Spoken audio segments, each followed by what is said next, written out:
Okay. We're such good actors. Oscar.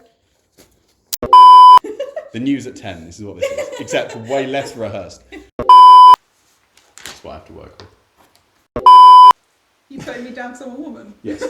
Yes, I am. What are you going to do about it? Make a video? 1, 2, 3.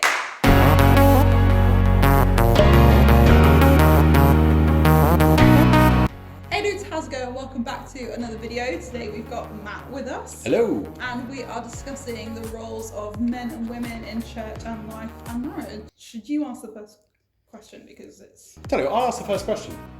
We planned this, as you can tell. So, question number 1. Are you ready? Are you sure? Okay. What's your general feeling about this? I don't know fully, to be honest, but I would say there's probably a general yes, that men and women have different roles. Does that make them more valuable than each other? No. But I don't think there's a limit for women's roles in church or in how much they should preach about God and share his love. After all, I am the church leader and also a youth worker. So kind of shows I'm a bit passionate about talking about Jesus. Yeah, absolutely. We generally line up on most of this, but so yeah, I've been a youth leader for a long time. I can speak. Youth leader, yeah, it's good. I should really know how to say it by now. So yeah, youth leader. And I grew up in a house with my brother and my sister, and then my mum and my dad, and they were married for a number of years while I was growing up. Then they split, and then the house divided, and some people went to live with other people, and it mixed around a lot. So I think it's good that I've got lots of experience with different kind of combinations of people, and yeah, a lot of situations that come from that. But as much as I can, I do try to kind of fight for as many sort of women's rights as I can. Obviously, like we're talking big stuff like persecution, discrimination, things like that. But there's also loads of smaller everyday things that I can do basically as a guy to make sure I treat women in my family, out of my family, friends, whatever, how they should be treated basically. So this kind of conversation's super important. So what do you think, Gemma, about the roles of men and women in marriage? I have heard your point of view on this, and I flat out agree. So I think you should just explain it and save me the job. Almost like that's what we wrote in the script. When I was thinking about how I wanted to answer this, I think it depends what you're talking about in terms of roles, right? So do I think like the stereotypical guy going out, cutting down a tree in a plaid shirt with an axe, and then coming home to, the woman in a nice skirt in the kitchen? Well, obviously, no. Those things, like, they're social things, and they change and they grow with the times, and that's actually okay. Sometimes we need to be open to that. As an example, me personally, I would love to be eventually a stay-at-home dad while my wife goes to work and earns big bucks, some big corporate entity or something like that. But the difference is there do seem to be some spiritual roles that men and women seem to fill. So I've got some notes written down here. So from what the Bible says in a few different places, it appears that for whatever reason, God set men to be the head of the household.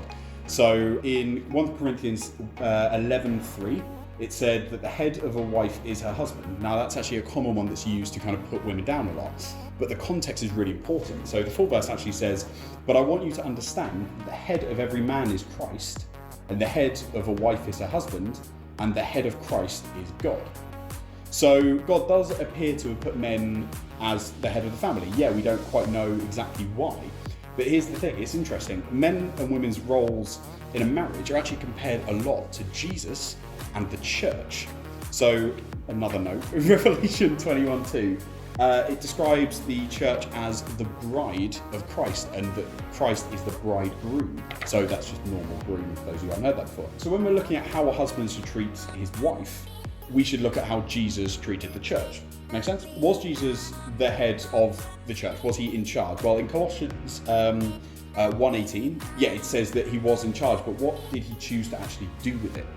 And that's what we've really got to understand. Did he, use it in a toxic way? Did he, dominate the church? Did he, undervalue them, say they didn't matter or anything like that? Did he lord it over them, make them feel insignificant or less than him? Actually, the complete opposite. What he did was he used his authority, lifted the church, his bride, up to be co-heirs with him. It says that the church, everyone in the church is co-heirs with Christ. Not that Jesus is God, absolutely, but in terms of authority and inheritance in heaven, we're we're basically co-heirs with him, which is incredible. And yeah, that means that he lifted the church up, used his authority to lift the church up to be his equal. And that pretty much sums up how men should be treating women. We should be using our authority for whatever reason God gave it to us. We should be using that to lift women up to be our equals. And co-heirs of everything we have is why in marriage, half of everything you have. It's not the man has more than the woman. And we should absolutely do what Jesus did. We should respect and cherish and love our wives and the women in our life, just like Jesus loves the church. And we know that's quite a lot. We've talked about this quite a lot. There's actually a verse in the Bible, which honestly is one of my favourite verses in the Bible. It actually addresses what happens if guys don't treat their wives well.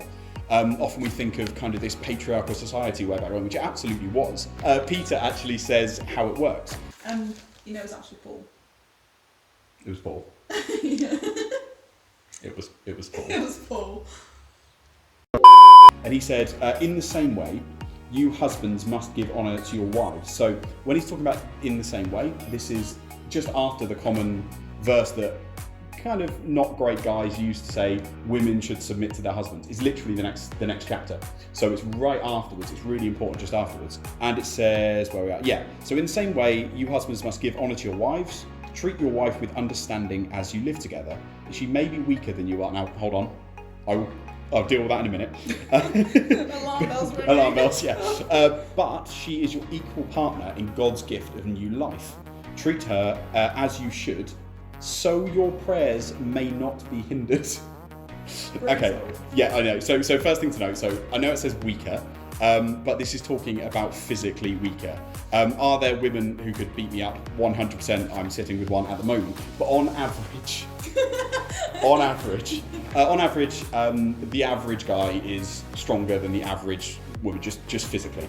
That's just kind of how it is. But it says immediately afterwards, guys, you might be stronger, but she is your equal. And it's talking specifically about equal partner as well, which isn't just an equal in the family, it's a partner, it's someone you work with, not someone you're in charge of. What it's basically saying there is God saying, you better look after my daughter, this wife that I've given you, because she's my precious creation, and if you don't, we're not going to be on talking terms. Which, there are very few times, for the record, that God ever says he's not going to be like answering prayers, and this is one of them. So yeah, it's really, really important. Alright, so Paul. So yeah, no, the important thing about this then is, so what do we do with this? Well, guys, you need to look after the women in your life. God is really, really clear that's what you should do. You should be using your position as head of the family to lift them up, both in your family and to women around the world. Now, there are no arguments here. As guys, we have an innate privilege being male in this world. We just do. And we can argue about it, but it's just true. So make damn sure you're using that in the best way. You're using that to honour and respect and lift up women to the same level as often as you get an opportunity to. And girls, be under no illusion that you are incredibly, incredibly precious to God. When God created Adam in Genesis, this is brilliant, it said, it uses the word formed, it said he formed him. But when Eve was created, it said God fashioned her. I didn't know that. No, it's actually true. Cool. And there's a fashion joke in there that I'm not going to make. But yeah, but God created you to be beautiful and valued just as you are, not to anyone else's standards. And if any guy tells you that he should be in charge, dominating you, telling you what to do, get rid of him. He is not worth it, and you are worth way more than that. And it's God saying this, not just us. Yeah. So question 3, Gemma. Very important. You got up. So question 3, what do you think are the roles of men and women in the church? I think this is really challenging, especially when I did my research for this video. It was a little bit of a shock how direct some of the scriptures appear to be to say that women should not be leading the church, etc. Yeah. Like 1 Timothy 2, 9-15, Paul is very direct about women's role in the church and generally, particularly saying that she shouldn't have a leadership role over men.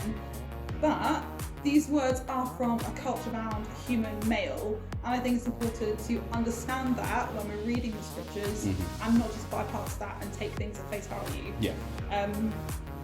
And also, it's Paul saying it's not from our all-knowing God who has the ability to speak over all time, all cultures. Mm-hmm. So I'm not saying Paul is wrong, but I'm saying we need to read things carefully. Definitely. And also particularly verse 14 talks about how Eve was the one who was deceived and therefore she became the sinner rather than Adam. Whereas Adam actually was also a sinner because sin comes from your heart, and in Adam's heart he chose to follow Eve's example, eat the fruit, and not to obey what God had commanded him to do. So therefore that just gives me a little bit more skepticism about the way that this verse might be interpreted. Yeah, So, like the adulteress who was saved by Jesus when she was being stoned. They pulled out the woman in front of everybody. The man was nowhere to be found, so it was very much a product of his culture. Exactly. So my overall view on this is be careful, do a lot of research. Yeah. And I particularly really like what N.T. Wright speaks about on this, so I'll put that interview in the description because that's really, really good to go watch. But mostly I do think that 1 Corinthians 11 verses 11 to 12 is really important as a final overarching truth about this, which is also written by Paul, and it says, "Nevertheless, neither is the man without the woman, neither the woman without the man in the Lord. For as the woman is of the man, even so is the man also by the woman, but all things of God." Yeah, absolutely. Those words at the end, so important. Yeah, absolutely. I mean, again, literally my first words on my notes are, I agree. Yeah, absolutely. I think it's a tough one, but I think we do need to be able to separate what's cultural from, basically it's cultural versus eternal is the way I like to phrase it. Some of the stuff was very much a product and written for its time, and some of it is timeless and applies to everything. All of the Bible is, like we talked about, inspired by God, but it is also coming through humans who were affected by their culture, and sometimes we need to acknowledge that. Don't get me wrong, we should not be picking and choosing what we find easier, and letting that decide what we believe and we don't believe. There are definitely some hard truths in the Bible that we need to grow to be okay with, and that one's definitely tough. But it seems really clear here that Paul is talking from a cultural and very opinionated perspective. He's saying, I do not, and not God says. And that's important. It's not saying it's valueless, it's just that it's coming from his perspective specifically. Paul does give some logic actually to back up what he said using Adam and Eve as an example, if you go back and read those verses. But the verse I shared earlier actually appears to supersede it, actually appears to, essentially update the logic of that. Because Jesus himself never treated women as less than. You hear people saying all his disciples were men and all of that kind of stuff, but actually when you look at his actions, he really made clear what they had to say was really important. He first revealed himself as God to a random woman at a well. Not some guy, not one of his closest disciples, just a woman at a well who just talked to him, and he revealed himself to be God to her. We talked about the adulteress earlier, before saving her from being stoned, which was definitely relevant, and actually telling all the guys to, you're all sinners as well, how about you back off a bit? Not exactly quoted, but close enough. Paraphrased. Yeah, the attitude's right, But actually before that, he accepted what people think is the same woman's sacrifice. So when she came into the room, a room full of men, and basically worshipped his feet with tears and perfume and dried it with her hair. And that is basically like the most extreme, like taboo, not allowed thing at the time. It was wrong on so many levels at the time.